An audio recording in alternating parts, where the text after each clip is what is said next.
19 ಕೋಟಿ ರೂಪಾಯಿಗಳಲ್ಲಿ ಎಲ್ಲಿ ಪ್ರಥಮವಾಗಿ ಯುಜಿಡಿ ಆಗಿದೆಯೋ ಅಲ್ಲಿ ಮಾತ್ರ ರಸ್ತೆ ಮಾಡ್ಸೋಕೆ ಸ್ಟಾರ್ಟ್ ಮಾಡ್ತೀವಿ. ಎಲ್ಲಿ ಯುಜಿಡಿ ಇಲ್ಲ ಅದನ್ನ ತಗೊಂಡಿದೀವಿ, ಈಗಾಗಲೇ ಸ್ಟಾರ್ಟ್ ಮಾಡಿದ್ದಾರೆ. ಈಗಾಗಲೇ ಟಿಪ್ಪು ನಗರ ನಡೀತಾ ಇದೆ, ನೀವು ನೋಡ್ಬೋದು. ಮಾಳಪ್ಪಲ್ಲಿ ಕ್ಲಿಯರ್ ಆಗಿದೆ. ಅಲ್ಲಿ ಎಲ್ಲಿ ಯುಜಿಡಿ ಇಲ್ಲ ಫಸ್ಟ್ ಪ್ರಿಯಾರಿಟಿ ಕೊಡ್ತೀವಿ. ಯುಜಿಡಿ ಆದ್ಮೇಲೆ ರಸ್ತೆ ಮಾಡೋದು. ಯುಜಿಡಿ ಕಡೆ ಎಲ್ಲೂ ಮಾಡಕ್ಕೆ ಹೋಗಲ್ಲ. ಯುಜಿಡಿ ಫುಲ್ ಇದೆ, ಒಂದು ಪಕ್ಕ ಇದೆ, ಸುಮಾರು 25 ವರ್ಷದಿಂದ ರಸ್ತೆ ಎಕ್ಸ್ಟೆನ್ಷನ್ ಕೊಡ್ತಾರೆ ಪ್ರಸಾದ್. ಚೇಂಬರ್ ಒಂದು ಆದ್ರೆ ರಸ್ತೆ ಕ್ಲಿಯರ್ ಆಗುತ್ತೆ. ಆಯ್ತು, ಮಳೆಗಾಲ ಬಂದ್ರೆ ಒಂದೇ ಒಂದು ಸಿಂಗಲ್ ಇನ್ಸ್ಪೆಕ್ಷನ್ ಆಯ್ತು ಸರ್. ಕ್ಲಿಯರ್ ಇದೆ. ಯಾಕಂದ್ರೆ ಯುಜಿಡಿಯಲ್ಲಿ ಮೊದಲು ಆ ಜನಗಳಿಗೆ ಅನುಗುಣವಾಗಿ ಚೇಂಬರ್ಸ್ ಹಾಕಿದ್ದಾರೆ. ಈಗ ಸಾಂದ್ರತೆ ಜಾಸ್ತಿ ಆಗಿರೋದ್ರಿಂದ ಫ್ಲೋಯಿಂಗ್ ಜಾಸ್ತಿ ಆಗ್ತಾ ಇದೆ. ಅದನ್ನ ಗಮನಿಸಿ ನಾವು ಈಗಾಗಲೇ ಟೋಟಲ್ ಸ್ಟೇಷನ್ ಸರ್ವೆ ಆಗಿದೆ, KWS ಅವರು ಮಾಡ್ತಾ ಇದ್ದಾರೆ. ಈಗಾಗಲೇ ಟಿಪ್ಪು ನಗರ ಸ್ಟಾರ್ಟ್ ಮಾಡಿದ್ದಾರೆ. ಅಲ್ಲ, ಮೇನ್ ರೋಡ್ ಸ್ಟಾರ್ಟ್ ಆಗಿದೆ. ಟಿಪ್ಪು ನಗರ ಡೆಡ್ ಎಂಡ್ ಇರೋದ್ರಿಂದ ನಾವು ಸ್ಲೋಪ್ ತಗೋಬೇಕು.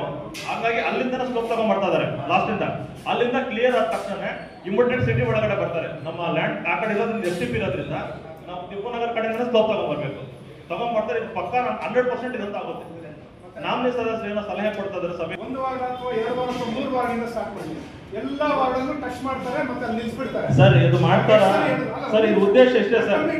ಫಸ್ಟ್ ಡ್ರೈನ್ಸ್ ಮಾಡಬೇಡ. ಇವಾಗ ಅವರು ಪೈಪ್ಲೈನ್ ಹಾಕ್ತಾರೆ, ಡ್ರೈನ್ ಹಾಕ್ತಾರೆ, ಕನಿಷ್ಠ ಪಕ್ಷ ಮಣ್ಣು ಸೆಟಲ್ಮೆಂಟ್ ಬೇರೆ ಹತ್ರ ಹೋಗ್ಬೋದು ಸರ್. ಅದು ಹೇಳ್ತೀನಿ,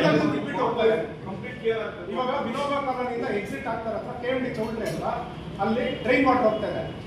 ಕನಿಷ್ಠ ಪಕ್ಷ ಒಂದು ವಾರದಿಂದ ಹೇಳ್ತಾ ಇದ್ದೀವಿ, ಅವ್ರು ಯಾವ್ದಾದ್ರು ಕಾಂಟ್ರಾಕ್ಟರ್ ಕರ್ಸ್ಬಿಟ್ಟು ಅದನ್ನ ಕ್ಲಿಯರ್ ಮಾಡಿ. ನೋಡಪ್ಪ, ಕ್ಲಿಯರ್ ಮಾಡಿಲ್ಲ. ಸಭೆ ಮುಖಾಂತರ ಎಲ್ಲರೂ ಯಾವುದೇ ವಾರ್ಡ್ ಅಲ್ಲಿನೋ ವಾರ್ಡ್ ಸದಸ್ಯರು ತಗೋಬೇಕು. ಪೈಪ್ ಲೈನ್ ಹೊಸದಾಗಿ ಜೋಡಿಸ್ಬೇಕಾದ್ರೆ